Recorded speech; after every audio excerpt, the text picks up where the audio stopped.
இமைப்பொழுதும் என் நெஞ்சில் நீங்காத இறைவனின் தாழ்வழுத்தி என் குருநாதர் இருக்கும் திசை நோக்கித் தொழுது அடியார் பெருமக்கள் அனைவருக்கும் என் பணிவான வணக்கங்களை தெரிவித்துக் கொள்கிறேன்.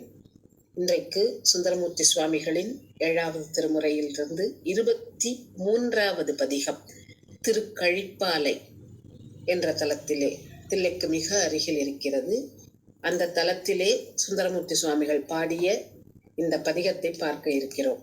முதல் பாடலை தொடங்கும் பொழுது இப்படியெல்லாம் அவர் அருள்வார்னு நினைச்சேன், ஆனா அவர் அப்படி இல்லை அப்படின்னு ஒரு புகார் சொல்லுகிற தொனியில சொல்றாரு. ஆனா அதுக்கப்புறம் உள்ள பாடல்கள் எல்லாம் இறைவன் மேல பற்று கொண்டு இறைவனின் பெருமைகளை எல்லாம் விவரித்து கொண்டே வருகின்ற பாடல்களாக அமைந்திருக்கின்றன. முதல் பாடல்ல அப்படித்தான் சொல்லுவாரு. அவர் தன்னுடைய தலையில பாம்பு, பிறைச்சந்திரன் எல்லாம் வச்சிருக்காரு. இது ரெண்டும் அமைதியோட துயில்கின்றன. பொதுவாக உலக வழக்குல நம்ம என்ன சொல்லுவோம், சந்திரனை பாம்பு விழுங்கியதுதான் கிரகணம் அப்படின்னு நம்ம அந்த காலத்து நினைப்பு இல்லையா, நம்பிக்கை. அந்த நம்பிக்கையின்படி பார்த்தா பாம்புக்கும் நிலவுக்கும் எப்பவுமே பகைமை. ரெண்டு பகைவர்களை பக்கத்துல வச்சா ரெண்டு பேருமே அவங்க எப்ப நம்ம மேல பாய்வாங்க, நம்ம எப்போ தப்பிச்சு போலாம் அப்படிங்கிற நினைப்பு தானே இருக்கும். ஆனா அப்படி இல்லாம அவங்க ரெண்டு பேரும் அமைதியா இருக்காங்களே. அப்ப எப்படின்னா, பகைமை உணர்வை மறக்க வைக்கக்கூடியது இறைவனுடைய திருவருள் அப்படின்னு நான் நம்பினேன். ஏன்னா அவருடைய திருவடியில இருந்த அந்த அரவையும் பெரிச்சந்திரனையும் பார்க்கும்போது, ஆனா அவரு நான் கஷ்டப்படும் போதெல்லாம் கண்டுக்காம விட்டுட்டாரு. நான் அவருடைய அடியார் இல்லையா, அந்த நினைப்பு கூட அவருக்கு இல்லையே. இப்படிலாம் இருக்கிறது கழிப்பாலையில மகிழ்ச்சியோட உட்கார்ந்துருக்கிற, இது உமக்கு தகுதியாகுமா அப்படின்னு முதல் பாடல் பாடுகின்றார். தோழமை நெறியிலே அந்த தோழமை உணர்வோடு, இங்க நான் இவ்வளவு கஷ்டப்படும் போது கழிப்பாலையில மகிழ்ச்சியோட உட்கார்ந்திருக்கிறேன் என்று கேள்வியை வைக்கிறார். செடியேன் தீவினையில், அது உன்னுடைய அடியாராகிய நான் என்னுடைய தீவினையின் காரணமாக தடுமாற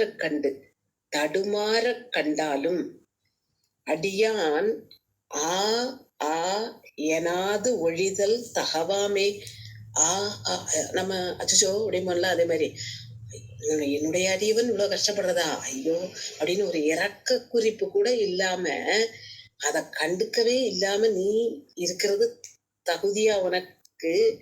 முடிமேல் மதியும் அறவும் உடன் துயிலும் வடிவேதாம் உடையார்.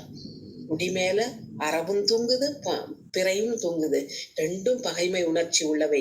அந்த ரெண்டும் அப்படி இருக்கும்போது கூட உறங்குது அப்படின்னா, பொறாமை உணர்வு, கோபம், பகைமை எல்லாமே இல்லாம அவ இருக்கு. அப்படி நீ அருளி இருக்கிறாய்.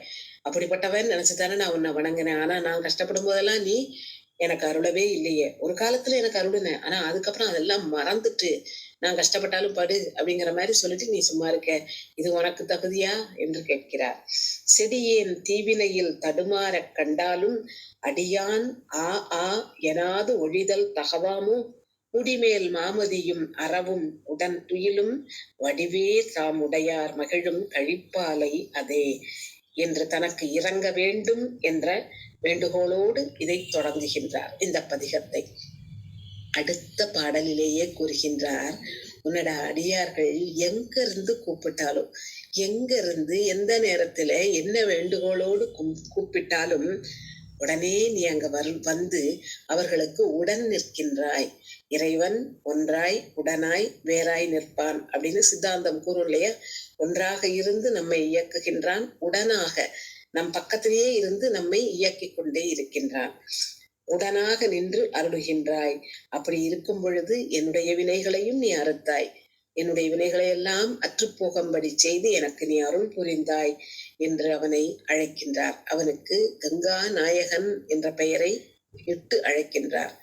கங்கையை தரையிலே சூடிய நாயகனாகிய நீ என்று அவருடைய கருணைத்தன்மையை நினைவு கூர்ந்து இந்த பாடலை முடிக்கின்றார்.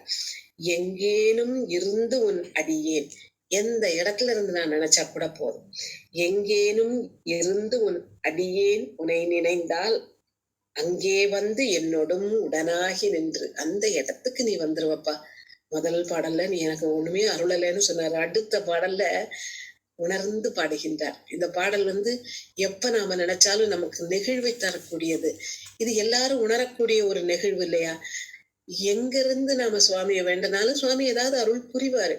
அவர் அருள் புரியலன்னு நாம நினைக்கிறோம்னா, அவர் அருள் புரிகின்றது தன்மை நமக்கு புரியாம இருக்கலாம். எது நமக்கு சரியானதோ அதை அவன் தருவான். ஒரு பொருளை கேட்கிறோம், அந்த பொருள் நமக்கு அல்லலைத்தான் தரும் அப்படிங்கிற எண்ணம் தெரியாம இருக்கலாம் நமக்கு. அது அந்த உண்மை புரியாம இருக்கலாம். அப்ப இறைவன் அதை தடுத்து ஆட்கொண்டு நமக்கு அருளுவான். ஆனா அது நம்ம கிட்ட வராம அவன் பாத்துக்கிறாங்கும் போது நமக்கு கோவம் வரும். நான் கேட்கிற பொருள் எனக்கு கிடைக்கலையேன்னு. ஆனா பின்னாலதான் உணர்வோம், நான் கேட்டது எனக்கு கிடைச்சிருந்தா எனக்கு தீமைதானே இருந்திருக்கும் அப்படிங்கிறத உணர்வோம். அப்போ இறைவனுடைய அருள் தான் நமக்கு பக்கத்துல இருக்கு. அதனால எங்க இருந்து நாம அவனை நினைச்சாலும், என்ன செயல்பாடு செய்யணும்னாலும், எது தேவைனாலும் அவனை நினைந்தால் அவன் அருள் நமக்கு உடனாக வந்து நின்று உதவும் என்பது எல்லாருக்கும் இந்த பாடல் மூலம் நமக்கு உணர்ந்து கொள்ள வேண்டிய ஒரு கருத்தாக இருக்கிறது. எங்கேனும் இருந்து உன் அடியேன் உன்னை நினைந்தால் அங்கே வந்து என்னோடும் உடனாகி நின்றருளி இங்கே என் வினையை அறுத்திட்டு, என்னுடைய வினைகளை எல்லாம் அறுத்திட்டு என்னை என்னை ஆட்கொண்ட கங்கா நாயகனே கழிப்பாலை மேயானே, திருக்கழிப்பாலையிலே எழுந்தருளி இருக்கின்றவனே, கங்கையை தலையிலே அணிந்த கங்கையின் நாயகனே என்று 2வது பாடலிலே அழைக்கின்றார். அடுத்த பாடலிலே இறைவன் தண்டிக்கவும் செய்கின்றான், நமக்கு நம்மோட ரொம்ப அளவலாவே இருக்கவும் செய்யறான். ஆனா அதே சமயம் நமக்கு அருளவும் செய்கின்றார் என்று மாத்தி மாத்தி உள்ள நாம் உணர்கின்ற தன்மையை விளக்குகின்றார். ஒருத்தாய் நின் அருளில் அடியேன் பிழைத்தனைகள், இத மாத்தி போடணும். நின் அருளில் அடியேன் பிழைத்தனைகள் ஒருத்தாய், நான் தப்பு செய்யற நேரத்துல எல்லாம் நீ என்ன தண்டித்தாய். எப்போ? அங்கே அடுக்கத் தொண்டராக இருந்த பொழுது மலர் கொய்ய வந்த நேரத்திலே அனிந்திதை கமலினி மீது தன் கவனத்தை செலுத்தியதற்காக தண்டித்து இந்த உலகத்திலே என்னை படைத்தாய். அதைத்தான் நினைவு கூறுகிறார். அடியேன் பிழைத்தனைகள் நின் அருளால் ஒரு தாய். ஆனா அதுக்கப்புறம் என்னாச்சு? எத்தனையும் நாயேனை பொருட்படுத்து பொறுத்தாய். நான் எத்தனையோ தப்பு பண்ணிட்டேன்ப்பா அதுக்கப்புறம். ஆனா நாயினும் கடைப்பட்ட என்ன பொறுத்து கொண்டாய் நீ. வேலை விடம் அறியாமல் உண்டு கண்டம் கருத்தாய். இங்கே செருத்தாய் என்ற சொல் எனக்கு நீ அந்த பிழைகளெல்லாம் பொறுத்து என்னை நல்ல வழியிலே வழிகாட்டி அருள் புரிந்தாய். அதுக்கு அடுத்து வேலை கடலிலே விடம் வர அதை உண்டு உன்னுடைய கண்டம் கருப்பாக மாறியது. குளிர்ந்த வயல்களால் சூழப்பட்ட கழிப்பாலையிலே அமர்ந்திருக்கின்ற இறைவனே, நீ இத்தனையும் செய்தாய். ஒரு நேரத்திலே நான் செய்த பிழைக்கு நீ எனக்கு தண்டனை கொடுத்து இந்த உலகத்திலே பிறக்க வைத்தாய். அதற்கு பிறகு எத்தனையோ தவறுகள் நான் செய்து விட்டேன், அத்தனையும் பொறுத்து எனக்கு அருளிக்கொண்டே இருக்கின்றாய் என்று கூறுகின்றார். ஒருத்தாய் நின் அருளில் அடியேன் பிழைத்தனைகள் பொறுத்தாய் எத்தனையும் நாயேனை பொருட்படுத்து செருத்தாய். வேலை விடம் அறியாமல் உண்டு கண்டம் கருத்தாய். தன் கழனி கழிப்பாலை மேயோனே என்று 3வது பாடல் அமைந்திருக்கிறது. அடுத்து 4வது பாடலிலே அடியார்கள் மலர் தூவி வழிபடுகின்ற விதத்தை இங்கே விளக்குகின்றார். இங்கே இந்த வயல் எப்படி இருக்குன்னா, வயல்லாம் எப்பவுமே நீர் நிறைந்து இருக்கான். கரும்புகள் நிறைந்த வயற்காடுகள், அந்த வயலால் சூழப்பட்ட கழிப்பாலை, அதிலே எழுந்தருளி இருக்கின்றார் என்று கூறுகின்றார். அடியார்கள் எல்லாரும் எப்படி வழிபாடு செய்கின்றார்களாம்? சுரும்பு இனத்து வண்டு இருக்குல்ல, அந்த வண்டு அமர்வதற்கு முன்னால, ஆனா வண்டு அமர்வதற்கு தயாரா இருக்கு, அப்படி சுத்திட்டு வருது. அப்போ பறிக்கக்கூடிய அளவிலே இப்போ அந்த அளவுக்கு மலர்ந்து, அதாவது ரொம்ப மொட்டாக, ஆரம்ப காலத்திலே இருக்கின்ற மொட்டாக இல்லாமல் பறிக்கக்கூடிய பக்குவத்திலே இருக்கின்ற மலர்களை பறித்து அதை உன்னுடைய பாதங்களிலே தூவி, மனத்தின் நெகிழ்ச்சி காரணமா கண்ணீர் அப்படி தயாரா இருக்கான். இறைவனை வணங்கும் போது அடியார்களுக்கு மனம் நெகிழ்ந்து கண்ணீர் எப்ப வரலாம் அப்படின்னு தயாரா இருக்கிற அளவுக்கு கண்ணீரோட அவங்க வந்து விட்டா சரின்னு அழுதுருவாங்க. அவ்வளவுக்கு நெகிழ்ந்த தோற்றத்தோடு இருக்கின்ற அடியார்கள் உனக்கு அன்பு செய்து பூஜை செய்கின்றார்கள். அவங்களோடு சேர்ந்து நானும் வணங்கினேன். அப்படி உன்னை விட்டா வேற தெய்வமே கிடையாதுங்கிற எண்ணத்தோட நான் உன்னை வணங்கினேன் அப்பா என்று இறைவனுக்கு தன்னுடைய வழிபாட்டு முறையினை கூறுகின்றார். சுரும்பார் விண்ட மலர், சுரும்பார் வண்டினங்கள் சூழக்கூடிய மலர். விண்ட மலர்னா இப்ப நல்ல மலர்ந்து பறிக்கக்கூடிய பக்குவத்திலே இருக்கின்ற மலர். சுரும்பார் விண்ட மலர் அவை தூவி தூங்கு கண்ணீர் அரும்பா நிற்கும் மனத்து அடியாரோடும். கண்ணீர் அப்படியே அடக்கி வச்சிருக்காங்க. அவங்க மனசு நெகிழ்ந்து இருக்கிறதுனால எப்ப வேணா சிந்தலாம் அந்த கண்ணீர். அடக்கி கொண்ட கண்ணீரோடு நெகிழ்ந்த மனத்தோடு அடியார்கள் எல்லாரும் அடியாரோடும் அப்பேற்பட்ட அடியார்களோடு அன்பு செய்வன். நானும் உன்னை அன்பு செய்வன். விரும்பேன் உன்னையல்லால் ஒரு தெய்வம்.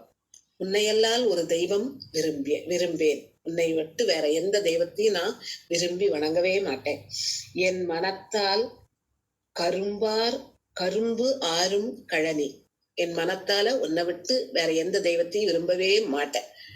கரும்புகள் நிறைந்த வயல்வெளி சூழ்ந்த கழிப்பாலை, அதில் எழுந்தருள் இருக்கின்ற இறைவனே என்று கூறுகின்றார். சுரும்பார் விண்ட மலர் அவை தூவி தூங்கு கண்ணீர் அரும்பா நிற்கும் மனத்து அடியாரோடும் அன்பு செய்வன்.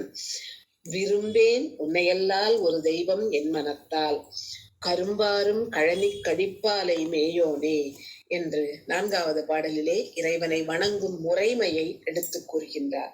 அடுத்து 5வது பாடலிலே என்ன சொல்கின்றார் என்றால், ஒவ்வொரு நேரம் ஆரம்பத்திலே கூறினேன் அல்லவா, நீ என்ன அதட்டுவ, என் கூட அளவலாவுவ, எப்படி எல்லாமோ இருப்ப, அப்படிப்பட்ட உன்னை நான் வணங்கி கொண்டே இருக்கின்றேன் என்று கூறுகின்றார். என்னுடைய வினையெல்லாம் நீ ஒழிக்க வேண்டும் என்று இறைவனை வேண்டி கேட்கின்றார். இந்த இறைவன் திருக்கழிப்பாலை கோவிலிலே கையிலே அனல் ஏந்தி ஆடிக்கொண்டிருக்கின்றார். திருக்கழிப்பாலை இருக்கின்ற இடம் எப்படி இருக்கு? கடலுக்கு அருகே இருக்கின்றது. சுழிகள் நிறைந்து நிறைய தண்ணீர் எல்லாம் அப்படி சேர்ந்து வந்து சுழியிலே சேருகின்ற அளவுக்கு நீர்வளம் மிகுந்ததாக இருக்கின்றது. அப்படிப்பட்ட இடத்திலே இருக்கின்ற கழிப்பாலை ஊரிலே இருக்கும் திருக்கோயிலே எழுந்தருளி இருப்பவனே அப்படின்னு இறைவனை கேட்டு வணங்கிட்டு அழைத்து விட்டு என்ன கேட்காருன்னா, என் வினையை ஒழிப்பாய், என்னுடைய வினைகளை எல்லாம் நீ ஒழிக்க வேண்டும் அப்பா. முனிந்து அருளி தெளிப்பாய். இங்கே தெளிப்பாய் அப்படிங்கிறது அதட்டுதல். நான் செய்த தவறுகளுக்கு கோபப்பட்டு அருளின் காரணமாக என்னை அதட்டுவாய். இப்போ நமக்கு கோபம் வரும். யார் மீது அன்பு இருக்கோ அவங்க தவறு செய்யும் போது கோபம் வரும் இல்லையா? ஐயோ, இந்த தவறுனால வரக்கூடிய தண்டனையெல்லாம் இவங்க அனுபவிப்பாங்களேன்னு நமக்கு கோபம் வரும் இல்லையா? அதனால அன்பின் காரணமாக நீ கோபப்பட்டு என்னை அதட்டுவாய், மோதுவிப்பாய், தண்டனை கொடுப்பாய். விலை ஆவணம் உடையாய். அன்னைக்கு சொன்னார் இல்லையா, நீ எனக்கு அடிமைன்னு ஆவணம் காட்டி ஆட்கொண்டார்ல, நீ கையில ஆவணத்தை வச்சுக்கிட்டு என்ன ஆட்கொண்டவனப்பா.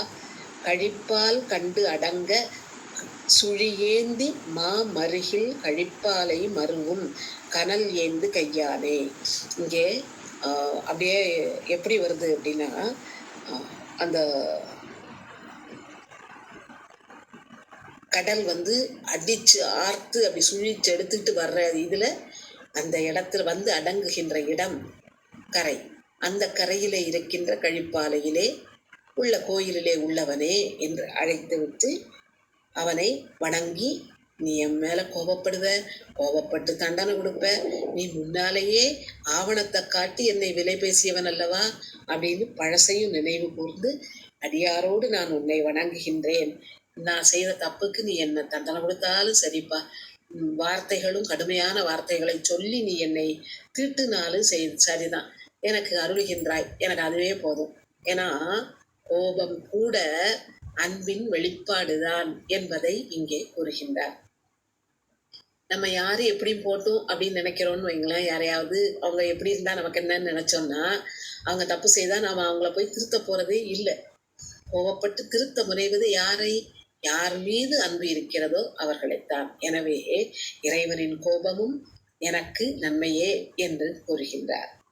ஒழிப்பாய் என் வினையை உகப்பாய் முனிந்து அருளி தெளிப்பாய் மோதுவிப்பாய் விலை ஆவணம் உடையாய் கழிப்பால் கண்டு அடங்கச் சுழி ஏந்து மா மருகில் கழிப்பாலை மருவும் கனல் ஏந்து கையானே என்று இந்த 5வது பாடல் அமைந்திருக்கின்றது.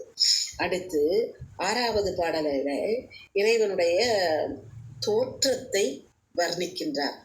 இப்படியெல்லாம் பயங்காற்ற அளவுக்கு தோற்றத்தோட இருக்கின்றாய் நீ, ஆனா எல்லாருக்கும் அருளிக்கொண்டே இருந்தாயப்பா. பழிங்கிறதே உனக்கு கிடையாது, எல்லாமே புகழ்தான். பொதுவா நம்ம உலகத்துல பார்க்கும்போது ஒருவர் புகழ்கின்ற ஒரே குணத்தை மற்றொருவர் பழிச்சொல் மாதிரி சொல்லுவாங்க இல்லையா? இப்போ அவங்களுக்கு அது ஒப்பானதாக இல்லை அப்படின்னா அதுக்கு பழிதான் சொல்லுவார்கள். நம்ம ஏதாவது ஒரு செயல் செய்கின்றோம், அந்த செயலால் மகிழ்ச்சி அடையக்கூடியவர்கள், அது அந்த செயலால் பலன் பெறக்கூடியவர்கள் புகழ்வார்கள். ஆனா அப்படி ஒரு செயல் செய்ததனால் இன்னும் கொஞ்சம் பேருக்கு அதனால பலன் இல்லாம இருக்கலாம், அல்லது அவங்களோட முன்னேற்றத்திற்கு இடர்பாடு மாதிரி இருக்கலாம், அவங்களை பின்னுக்கு தள்ளியதாக இருக்கலாம். அப்போ அவங்க என்ன சொல்லுவாங்க? பழிதான் சொல்லுவாங்க. அப்போ ஒரே செயலுக்கு நமக்கு இந்த உலகிலே பழியும் உண்டு, புகழும் உண்டு. ஆனால் இறைவன் பழியே இல்லாத புகழை உடையவன் என்று விளக்குகின்றார். ஆர்த்தாய் ஆடு அரவை, அரவினை ஆடுகின்ற அரவினை உன் இடையிலே கட்டி இருக்கின்றார். எதுக்கு மேல? அரையார் புலி அதன் மேல், புலி எதழ் இருக்க புலித்தோல், அதை இடையிலே கச்சாக கட்டி அதற்கு மேலே பாம்பை கட்டி இருக்கின்றாய். போர்த்தாய் யானையின் தோல் உரிவை புலால் நார, புலால் அதாவது தோல் அப்பதான் உரிச்சிருக்காரு, அப்போ புலால் நாற்றம் இருக்கும். அப்படி நாரக்கூடிய அந்த தோலை போர்வையாக பொறுத்து கொண்டாய். காத்தாய் தொண்டு செய்வோர் வினைகள் அவை போக, தொண்டு செய்வார் வினைகள் அவை போக காத்தாய் அப்படின்னு அந்த காத்தாய்ங்க வார்த்தை எங்க போடணும்? இறைவனுக்கு தொண்டு செய்கின்ற பெருமக்கள் இருக்கின்றார்களே, அவர்களுடைய வினைகளை எல்லாம் அறுத்து விடுகின்றான். வினைகளை அறுத்த என்ன அப்படின்னு பார்த்தா, நாம் செய்கின்ற நல்வினைக்கு நல்ல பயனும் தீவினைகளுக்கு தண்டனைகளும் நமக்கு காத்திருக்கின்றன. அனுபவிச்சுதான் தீர்க்கணும் வினைகளின் பயன்களை. அப்போ வினை அப்படி ஒரு நிறைய சேர்ந்து இருக்குன்னு வைங்களேன். நல்ல வினை அப்போ இந்த பிறவியில நம்மால அனுபவிக்கக்கூடியதை அனுபவிச்சதுக்கு பிறகு மீதியை அடுத்த இன்னொரு பிறவியில தான் நாம அனுபவிக்க முடியும். அப்ப என்ன ஆகணும்? இன்னொரு பிறவி எடுத்து வரணும். இப்ப இந்த வினைகளை அறுத்து விட்டால் வினையே இல்லைன்னு போயிட்டுன்னா வினை பயனும் இல்லை இல்லையா? அதனால இறைவன் வினைகளை அறுத்து உதவுவது எதற்காக என்றால், இனி ஒரு பிறவி எடுத்து மீண்டும் இந்த உலகியலிலே உழல வேண்டாம் என்ற அருள் நோக்கத்தின் காரணமாக இறைவன் பிறவி வினைகளை அறுக்கின்றான். அந்த வினைகளை எல்லாம் அறுத்து இல்லாமல் போகின்றார். அதே மாதிரி பார்த்தனுக்கு இடமாம் பழியில் கழிப்பாலை அதே. பார்த்தன் இருக்கானே, அவனுக்கு நீ அருளியவன், எங்களுக்கெல்லாம் இப்படி உன்னுடைய பழி இல்லாத புகழ் என்னங்கிறத நாங்க உணரும்படி நீ அருளிக்கொண்டே இருக்கின்றார் என்று கூறுகின்றார். ஆர்த்தாய் ஆடு அரவை அரையார் புலி அதன் மேல் போர்த்தாய் யானையின் தோல் உரிவை புலால் நார, காத்தாய் தொண்டு செய்வார் வினைகள் அவை போக பார்த்தானுக்கு இடமாம். எங்க வினைகளெல்லாம் போகும்படி நீ அருட்கண்ணோட்டம் செய்தாய். உனக்கு இடமாக இருப்பது பழியில் கழிப்பாலையதே என்று கழிப்பாலையின் பெருமையையும் அதிலே எழுந்தருளி இருக்கின்ற இறைவனின் பெருமையையும் இந்த பாடல் 6ஆம் பாடல் நமக்கு உணர்த்தியிருக்கின்றது.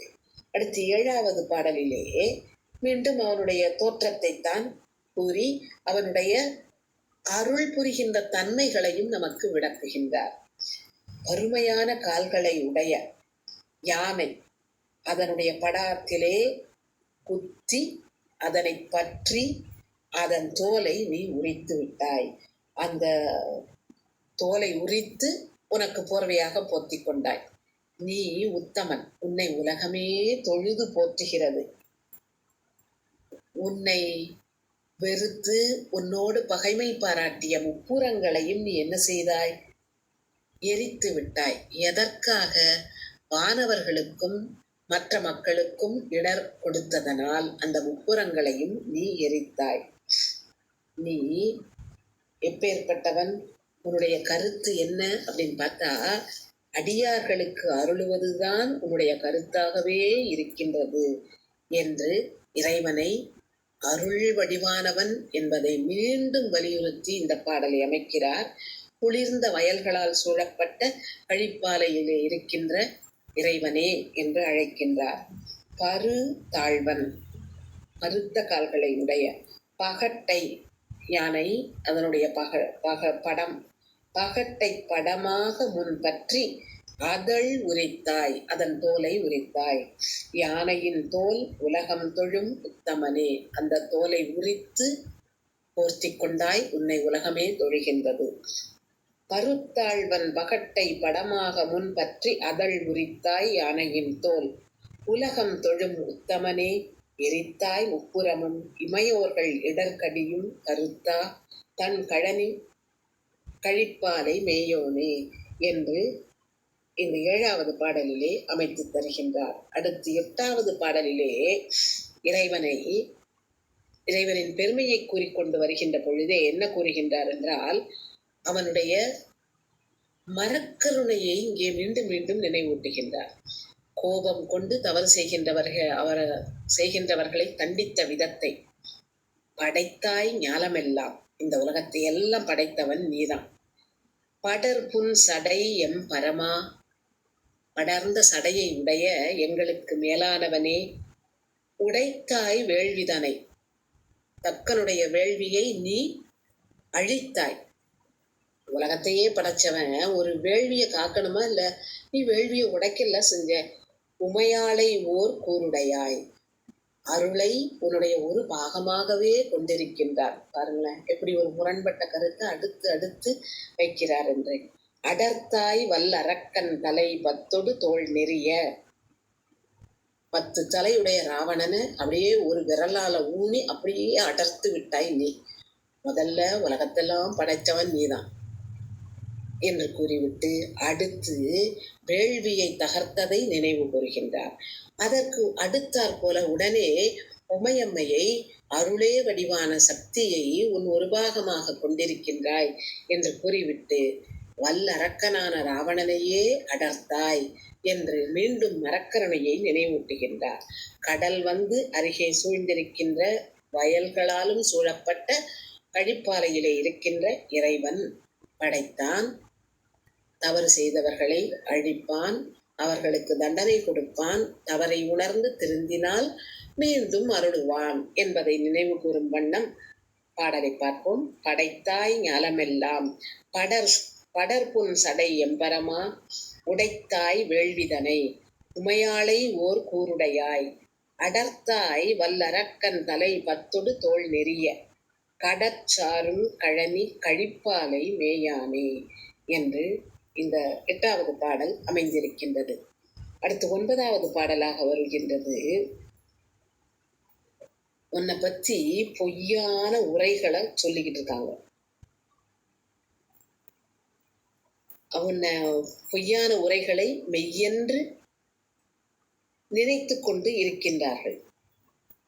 ஆனா உன்னுடைய அடியார்களுடைய தன்மை எப்படி இருக்கு தெரியுமா? உன்னுடைய அடியார்கள் அல்லாதவர்கள் அப்படி. ஆனா உன்னுடைய அடியார்கள் உன்னை பற்றிய செய்திகளை கூறிக்கொண்டே இருக்கின்றார்கள். அவர்களுக்கு ஏன்னா அதை மட்டுமே பேசுறதுனால அவங்க பொய்யே பேச போறதில்லை.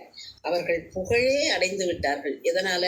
இவர்கள் உண்மையே பேசுவார்கள் என்று புகழடைந்திருக்கின்றார்கள். பொய்யே பேசாத நாவை உடையவர்களாக இருக்கின்ற அடியார் பெருமக்கள் இருக்கின்றார்களே, அவர்களுடைய உள்ளத்திலே ஞானம் என்னும் ஒளி வீசுகின்றது. அப்ப அந்த ஒளியாக இருப்பது யார்? இறைவன் தான். அவர்கள் உள்ளத்திலே விளக்கு மாதிரி நின்று எரிகின்ற விளக்கு மாதிரி இருக்கின்ற இறைவா என்று வணங்குகின்றார். சரி, பொய்யே பேசாத அடியவர்கள் அப்படின்னு சொல்லியாச்சு. ஆனா அங்க 2 பேர் உன்னை பத்தி பூஜை எல்லாம் பண்ணாங்க, உன் பக்கத்திலே இருந்தாங்கனால அவங்க தேடினாங்களே என்ற அந்த கதையை இங்கே கொண்டு வருகிறார். செய்யானும் சிவந்த நிறத்தை உடைய பிரம்மனும், கரிய நிறத்தானும் கரிய நேரமுடைய திருமாலும், திரிவரியான். அவங்க 2 பேரும் தேடுன்னு தேடியும் அவர்களுக்கு கிடைக்கவே இல்லை. அவர்களுக்கு அரிதானவனாக இருக்கின்றான். தெரிவறியான். மையார் கண்ணியோடும் மைபூசிய கண்களோடும் இருக்கின்ற உமையம்மையை அருகிலே வைத்து மகிழ்வோடு கழிப்பாலையிலே எழுந்தருளி இருக்கின்றான் இறைவன் என்று கூறுகின்றார். பொய்யே பேசாம மனதிலே இறைவனை பற்றிய எண்ணம் மட்டுமே வைத்துக்கொண்டு அவன் மீது மாறாத பற்றோடு புகழ்ந்து கொண்டிருக்கின்றவர்கள் மனத்துக்குள்ள விளக்கு மாதிரி ஒளி வீசுவான். அந்த விளக்கு போல் ஒளி வீசுகின்றான் அப்படிங்கிறது அவர்களுக்கு ஞானம் கிடைக்கும். விளக்கு எதை விரட்டும்? இருளை விரட்டும். வீட்டிலே ஏற்றி வைக்கின்ற விளக்கு வீட்டிலே இருக்கின்ற இருளை விரட்டும். மனத்திற்குள் ஏற்றப்படும் விளக்கு மனத்திற்குள் இருக்கும் அறியாமை என்னும் இருளை விரட்டும். அந்த அறியாமையாகிய ஆணவமாகிய இருள் விலகிவிட்டால் இறைவனின் திருவடியை சென்று சேர்வது நமக்கு எளிதாக இருக்கும். எனவே அப்படி விளக்காக இருப்பவன் தற்போதத்தோடு தன்முனைப்போடு தேடிக்கொண்டிருந்த அயனுக்கும் மாலுக்கும் அரிதானவனாக இருப்பான் என்று ஒரு சின்ன எடுத்துக்காட்டு கூறி நமக்கு விளங்க வைக்கிறார். பொய்யா நாவு அதனால் புகழ்வார்கள், மனத்தினுள்ளே மெய்யே நின்று எரியும் விளக்கே ஒத்த தேவர் பிரான், செய்யானும் கரிய நிறத்தானும் தெரிவறியான், மையார் கண்ணியோடும் மகிழ்வான், கழிப்பாலை அதே கழிப்பாலை நகரிலே அவன் மகிழ்வோடு வீற்றிருக்கின்றான் என்று கூறுகின்றார். அடுத்து 10வது பாடலாக அமைந்திருக்கின்றது. இது பதிக பலன் சொல்லுகின்ற பாடலாக அமைந்து வருகின்றது. யார பாடுகின்ற பதிகம்? பழி சேர் இல் புகழான். கொஞ்சம் முன்னால பொய்யாத நாவு அப்படிலாம் பார்த்தோம் இல்லையா? அந்த அதே மாதிரி இங்கே பழி என்பதே இல்லாத புகழை உடையவன். பழிசேர் இல் புகழான், பரமன் எல்லாருக்கும் மேலானவன், பரமேட்டி அதற்கும் மேலானவன், கழியார் செல்வமல்கும் கழிப்பாலை மேயானை. அந்த அலை பாயும் பொழுது சங்கு முத்து அப்படியெல்லாம் கொண்டு வந்து இங்க சேர்த்து குவிச்சிருமா. அதனால செல்வம் மிகுந்து காணப்படுகின்ற கழிப்பாலையிலே இருக்கின்ற இறைவனை தொழுவான். யாரு தொழுகின்றார்? நாவலர்கோன் ஆரூரன், திருநாவலூரிலே பிறந்த ஆரூரன். உரைத்த தமிழ் கூறிய இந்த 10 பாடல்களையும் வழுவா மாலை வல்லார், தவறு இல்லாமல் பாடக்கூடியவர்கள் வானோர் உலகு ஆள்பவரே, சிவலோகத்திலே சென்று அதை ஆளுகின்ற தன்மையை பெறுவார்கள் என்று இந்த பதிக பலனை நமக்கு சுந்தரமூர்த்தி சுவாமிகள் எடுத்து இயம்புகிறார். பழிசேர் இல் புகழான், பரமன் பரமேட்டி, கழியார் செல்வமல்கும் கழிப்பாலை மேயானை, தொழுவான் நாவலர்கோன் ஆரூரன், உரைத்த தமிழ் வழுவா மாலை வல்லார், வானோர் உலகு ஆள்பவரே என்று கூறி இன்றைய சிந்தனையை நிறைவு செய்கின்றேன். நன்றி, வணக்கம்.